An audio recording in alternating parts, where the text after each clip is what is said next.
who says Epstein and Ghislaine Maxwell sexually assaulted her. So she says she saw Trump at Epstein's office late at night in 1995. At the time, she was 25 years old. Epstein had just hired Farmer, who was an artist, to help him acquire art. Farmer urged the FBI to look at Trump's connections to Epstein twice, in 1996 and again in 2006, which, of course, means Trump's name could very well be in those government files that the administration is refusing to release. Maria Farmer is now suing the government to try to get the unredacted files about the allegations she brought forward about Epstein. President Trump has not been the target of any investigation related to Epstein, nor has he been accused of any criminal wrongdoing in this case. They were girls once, innocent, trusting. Then Jeffrey Epstein happened, then Ghislaine Maxwell happened, and years later, the trauma still hums like a broken fluorescent light in a locked room. But in Washington, the loudest voices aren't the survivors, they're the strategists, the fixers, the professional extinguisher salesman. And at the center of the stage, adjusting the spotlight with two tiny fingers, is Donald J. Trump, the man who once bragged on tape that fame lets you do anything to women. America, meet the punchline that never ends. Her lawsuit, and she is joined by her attorney, Jennifer Freeman. So thanks very much to both of you. And Maria, I want to give everyone a chance to understand exactly what happened here. I mean, you said that Jeffrey Epstein calls you to come to his office and you go, and then you're sitting there waiting and Donald Trump walks in. What happened? Yes. This story isn't random. It's a pattern with a shape you already know: Epstein, money, access, a private island, and a network. Maxwell, the gatekeeper, groomer, handler, the 2008 Florida plea deal, the miracle of accountability turned to dust, a federal case vanished into county time, and the clock politely looked away. 2019, Epstein dies in jail before the trial. Justice interrupted. Again, survivors learned a cruel lesson: in a system designed by power for power, pain has poor Wi-Fi. It rarely connects.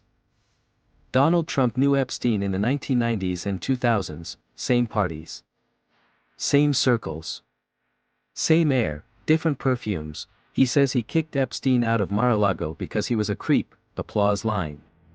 Curtain call. End of act, except there's that other act, the one featuring more than 20 women who have accused Trump of groping, harassment, or worse. He denies every allegation, naturally, but there's also the 2005 Access Hollywood tape, and the beauty pageant dressing rooms he allegedly wandered into like a mall Santa who lost his GPS, and the civil verdicts involving Jean Carroll, where a jury found him liable for sexual abuse and later for defamation. Power has a pattern. Patterns have shapes. Washington holds meetings. It's what it does best: crisis talks, situation rooms, midnight huddles with coffee that tastes like strategy. The guest list is always top shelf: the vice president, the attorney general, the security chiefs, the counsel who has counseled everything that moves. Who's missing? The people who were actually hurt. Survivors don't get seats in rooms designed to fix optics. When the question is, how do we make this go away? The answer is never invite the truth. Somewhere between we'll release what we can and national security reasons, Ghislaine Maxwell becomes a recurring character. She's already serving 20 years, but the rumor mill hums: interviews, transfers, more comfortable facilities. A bureaucratic plush toy for a convicted trafficker. Is it compassion, protocol, or just power polishing power with a velvet cloth? And then the whispers: a pardon. Would it happen? Could it happen? In a country where a hot mic can become a campaign jingle, you never bet against audacity. Survivors speak and the room goes quiet, not out of respect, but logistics. Their stories are messy.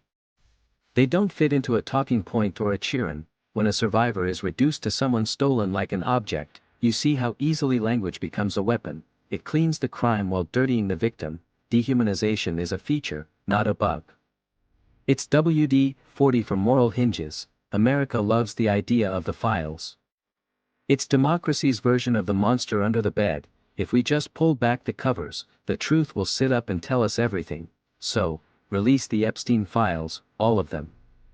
Names, dates, flight logs, favors, IOUs, the footnotes, the footnotes, make every powerful man explain not just what he did, but what he knew, and when he decided not to care. Sunlight doesn't cure everything.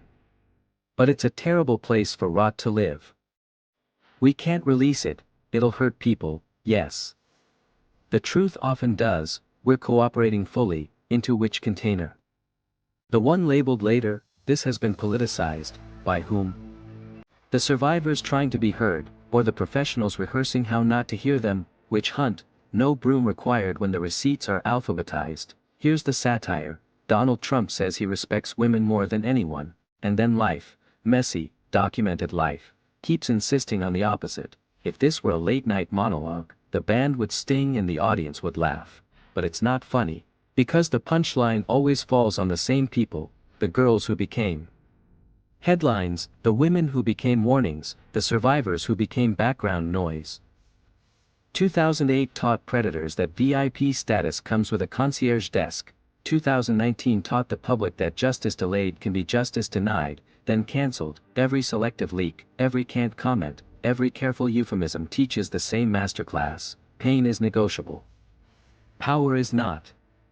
A real investigation with no sacred cows, full public release of the files with minimal redactions, victims at the table, not as props, not as cautionary tales, but as primary stakeholders, an admission from the powerful that not knowing was a choice, and the wrong one, and yes, consequences.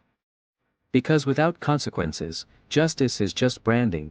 Donald Trump insists he's never done anything wrong. Just ask him. He'll tell you twice, but the echoes in this story don't come from podiums, they come from rooms with locked doors, from plain manifests, from whispers that were dismissed until they became screams. If this republic means anything, it means the survivors get the last word, not the last apology. Release the files. Face the pattern. Stop pretending the shape isn't there, because power may survive every scandal, but a nation that lets survivors disappear from the story won't survive its reflection.